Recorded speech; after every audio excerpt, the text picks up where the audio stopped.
అన్నట్టే అంటున్నారు కదా.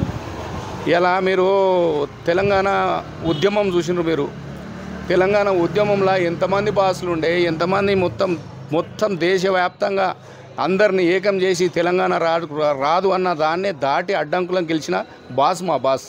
తెచ్చి స్వరాష్ట్రాన్ని సాధించి ఇలా రాష్ట్రాన్ని అభివృద్ధి చేసి చూపించింది మా బాస్. ఎవరి దారి కొడతావు, ఎవరు మిమ్మల్ని తరిమి కొట్టే రోజులు అతి త్వరలో ఉన్నాయి. ప్రజలకు ఇచ్చిన వాగ్దానాలన్నీ మట్టిలో కలిసిపోయినాయి. మీరు ఇస్తాన్న ఏ వాగ్దానాన్ని నెరవేర్చలేదు కాబట్టి ఇవాళ ప్రజలను మిమ్మల్ని తరిమి కొట్టే పరిస్థితికి వచ్చినారు.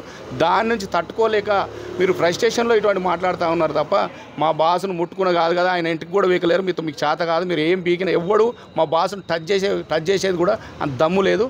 దమ్ము చేసి వాళ్ళ తెలంగాణ ప్రజలు మొత్తం ఏకమై ఎక్కడ చిన్న ఇన్సిడెంట్ జరిగినా తెలంగాణ ప్రజలు మొత్తం ఏకమవుతారు. ఖచ్చితంగా జూబ్లీహిల్స్ మీద దండయాత్ర చేసుకొని ప్రజాస్వామ్య విధంగా మేము గెలిచి తేరి చూపిస్తామని మీకు తెలియజేస్తా ఉన్నాం. అంటే ఇప్పుడు మీరు ఇంటింటికి క్యాంపెయినింగ్ చేస్తారన్నా, సో అప్పుడు ప్రజలు ఏమని రెస్పాండ్ అవుతున్నారు? మీకు ప్రజలు వాళ్ళు కోరుకునేది అభివృద్ధి. ఇలా గత 10 ఏళ్లలో మేము ఎంత ప్రశాంతంగా ఉన్నది. ఇలా మాకు ప్రభుత్వం తరఫున ఏదైతే కావాల్సిన సౌకర్యాలు ఏ విధంగా అందినాయి.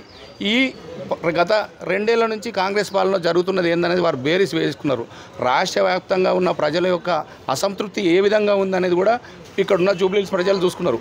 మనం ఈ సీటును కనుక కేసీఆర్ గారికి ఇస్తే కొంచెమన్నా వీళ్ళ లోపల మార్పు వస్తుంది, కాంగ్రెస్లో మార్పు వస్తుంది, ప్రజలకు మేలు జరుగుతుంది అనేది చెప్తా ఉన్నారు. మేము ఖచ్చితంగా వాళ్ళ దగ్గరికి పోతే వాళ్ళు అదే మాట చెప్తా ఉన్నారు.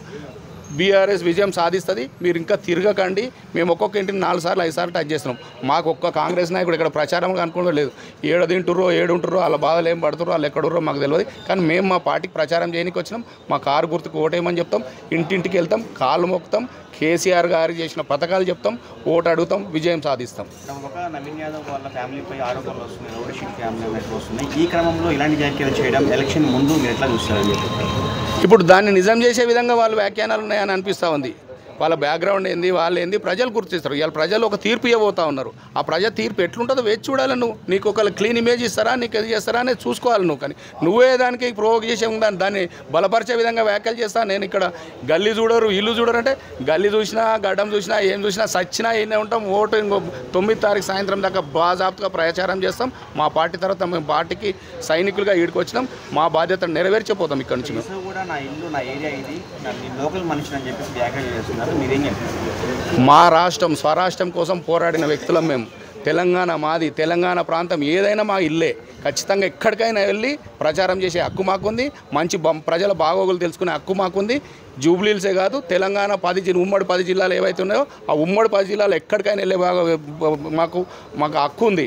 ఎందుకంటే ఈ రాష్ట్రం కోసం తప్పించి జైలు జీవితం గడిపొచ్చిన వ్యక్తులం మేము ఎందుకు వదిలిపెడతాం? నీళ్ళు అంటే నీళ్ళను చక్కగా చూసుకో, మంచి చూసుకో, నీ ఇంటి కుటుంబ సభ్యులు మంచిగా చూసుకో. నీ కుటుంబ సభ్యులు మంచిగా చూసుకోకపోతే మా వైపు వస్తారు. ఎవరి కుటుంబం అనేది తేలిపోతుంది 4 రోజులలో. ఇప్పుడు నవీన్ యాదవ్ పార్టీ కాదు, ఆయన ఒక క్యాండిడేట్గా నిల్చున్నాడు. అట్లాంటి దుష్ట ప్రచారం చేయడం వల్ల ఆయనకే మైనస్ తప్ప కానీ మాకు ఇదేం ఒరిగే దెబ్బది ఏం లేదు. ఆయన భయపడికి ఆయన చూసి ముఖం చూసి కేసీఆర్ ముఖం చూసి ఇక్కడ సునీత ముఖం చూసి మేము ఓటేయని క్యాంపెయినింగ్ చేయడానికి వస్తున్నాం. ఆయన ఆ చిన్న బెదిరింపులకు కూడా భయపడతాడు. తెలంగాణ వాడితే కూడా భయపడాడు. ఇక వేరే స్టేట్ వాడితే భయపడతాడేమో కానీ తెలంగాణ ఉప్పు కారం తినతో కూడా భయపడతాడు కాదన్న. అంటే వాళ్ళ భాషనైనా సరే గల్లీలో గోనియమంటే డైరెక్ట్ పెద్ద అయినా అన్నట్టు, దానికి ఏమంటారు? పెద్ద గీన ఎవరు లెక్క చేస్తారన్న పెద్ద అయితే తెలంగాణకే ఆయన దేవుడు. తెలంగాణకు నీళ్ళు ఇచ్చినోడు, కరెంట్ ఇచ్చినోడు, ఉపాధి కల్పించినోడు. ఆయన మన చిన్న వ్యాపారస్తులకు ఆయన దేవుడిలాగా నిలిచినోడు. ఆయన ఎవరన్నా వేస్ట్. దేవుడికి ఎట్లా చూడలేడు, ఈయన కూడా అట్లా వినబడని గమనుకుంటాడు అంతే. ఎట్లుంది మీరు ఇంటింటికి వెళ్తుంటే అని ఇంటింటి ప్రచారం అయితే మాత్రం కేసీఆర్ గారికి బ్రహ్మరథం పడుతురన్న. అందులో మాగంటి గోపీనాథ్ గారు చేసిన సేవలను అయితే అందరు గుర్తిస్తురన్న గారు. మరి ఇప్పుడు బీసీ నినాదం ఎక్కువగా ఉంది, అక్కడ బీసీ అభ్యర్థి ఉన్నాడు, ఎలా ఉండబోతుంది అనుకుంటున్నారు? బీసీ విధానం అయితే ఇంకా డిక్లేర్ చేయరని అందరికి అర్థమైపోయిందన్న. బీసీలకు 100% సపోర్ట్ చేస్తారు కానీ ఈ కాంగ్రెస్ పార్టీకి అయితే 100% సపోర్ట్ చేయరు.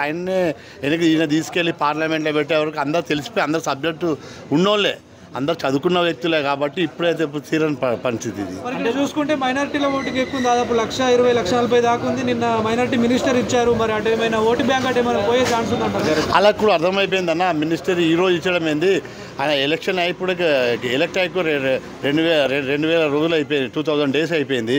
అప్పటి నుంచి ఏంది ఎలక్షన్ ముంగడ ఆయనకి ఇవ్వడం అది వాళ్ళకు కూడా తెలిసిపోతుంది కదా అన్న. ఇది అంతే జూటమ్మాటలని. సో నవీన్ యాదవ్ చూసుకుంటే నేను లోకల్ మంచిని ఇక్కడ నేను 100% గెలుస్తా అని ధీమాతో ఉన్నాడు వాళ్ళు. సో 100% ధీమతులు ఉన్నాడు కానీ అదంతా మైనస్. ఆయన చేసింది ఏం లేదు పబ్లిక్ మధ్యలో. కానీ ఇక ఆయన బిజినెస్ ఆయన వ్యాపారస్తులు చేసి పబ్లిక్ కూడా మిడిల్ క్లాస్ ఫ్యామిలీస్ అయితే ఆయన వల్ల చాలా సఫర్ అయి ఉన్నారు. కనుక ఆయన కొంచెం మైనసే ఉందబ్బా అని చెప్పే సూచనలు అది. Thank you. అది ఒక బెదిరింపులాగా అనుకోవట్లేదు మేము, వాళ్ళు భయపడుతున్నారు. మా పార్టీ యొక్క మేము ఏదైతే ప్రచారం గల్లీ గల్లీ తిరుగుతూ మేము ఇంటింటికి వెళ్ళి ఎలాగైతే తిరుగుతున్నామో వాళ్లకు మా ఈ బీఆర్ఎస్ పార్టీ మీద ఉన్న రెస్పాన్స్ని చూసి వాళ్ళు భయపడుతున్నారని చెప్పేసి మాకు అర్థమైంది. అంటే ఇప్పుడు వాళ్ళ బాస్నైనా సరే ఈ గల్లీలకి వెళ్ళిపోని ఏమంటున్నారు అంటే పెద్ద అంటున్నారు డైరెక్ట్. సో దాని గురించి ఏమంటారు మేము?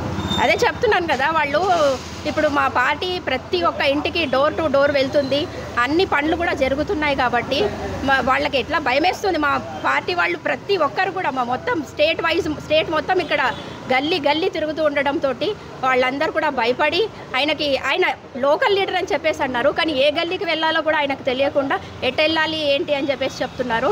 సో దీన్ని బట్టి తెలుస్తుంది వాళ్ళు ఎక్కడ లోకల్ లీడరా మరి గల్లీ లీడరా ఏందో అనేది తెలుస్తుంది మనకి.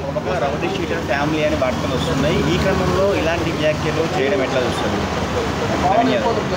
మేము అదైనా రౌడీ షీటరా ఏందా అనేది మాకు సంబంధం లేదు.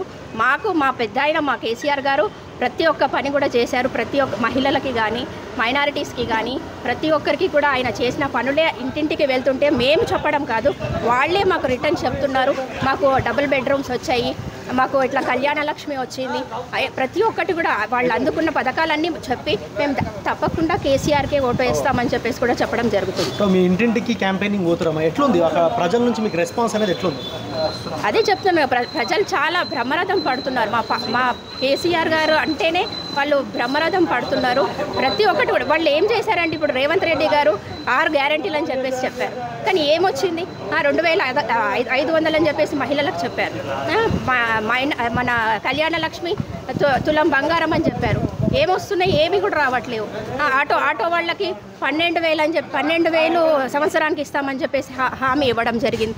గ్యాస్ 500కి సబ్సిడీ ఇస్తామని చెప్పేసి చెప్పారు. కానీ ఒక్కటి కూడా మనకి అమల్లోకి రాకపోవడంతో ప్రతి ఒక్కరూ కూడా మన బీఆర్ఎస్ పార్టీ వైపే చూస్తున్నారు. ఇక్కడ కంపల్సరీగా బీఆర్ఎస్ జెండానే ఎగరబోతుందని చెప్పేసి నేను ముక్తకంఠంగా చెప్తున్నాను. సో ఇప్పుడు బీసీ నినాదం ఎక్కువగా జరుగుతుంది, బీసీ అభ్యర్థి అక్కడ ఉన్నాడు, ఎలా ఉండబోతుంది మేడం? లేదు, తప్పకుండా బీసీ అనేది ఏం లేదండి, ఇక్కడ క్యాస్ట్ ఫీలింగ్ అనేది ఏం లేదు. మేము ఇప్పుడే యాదవ్స్ని కూడా కలిసేసి వస్తున్నాము, బీసీస్ ప్రతి ఒక్కరిని కూడా కలుస్తున్నాము. వాళ్ళు కూడా చెప్తున్నారు తప్పకుండా మేము బీఆర్ఎస్కే ఓటు వేస్తాము. ఎందుకంటే ఈ డెవలప్మెంట్ అంతా వాళ్ళు చూస్తున్నారు. మన హైదరాబాద్లో జరిగిన డెవలప్మెంట్ ఏదైతే ఉందో మన హైదరాబాద్ పబ్లిక్ అంతా కూడా చూస్తున్నారు. ఊర్లలో కొంచెం ఏదో వాళ్ళు ఈ పథకాలకి ఇదైపోయి ఇట్లా జరిగింది తప్ప ఈ హైదరాబాద్లో మాత్రం ప్రతి ఒక్కరు కూడా మా బీఆర్ఎస్ వైపే ఉన్నారు. మేము ఎవరికి కూడా భయపడేది లేదు, తప్పకుండా మేము దూసుకొని వెళ్తాము, ప్రతి ఒక్కరిని కూడా పలకరిస్తాము. ప్రతి ఒక్కరు కూడా మా వైపే ఉన్నారు. మా మాగంటి సునీత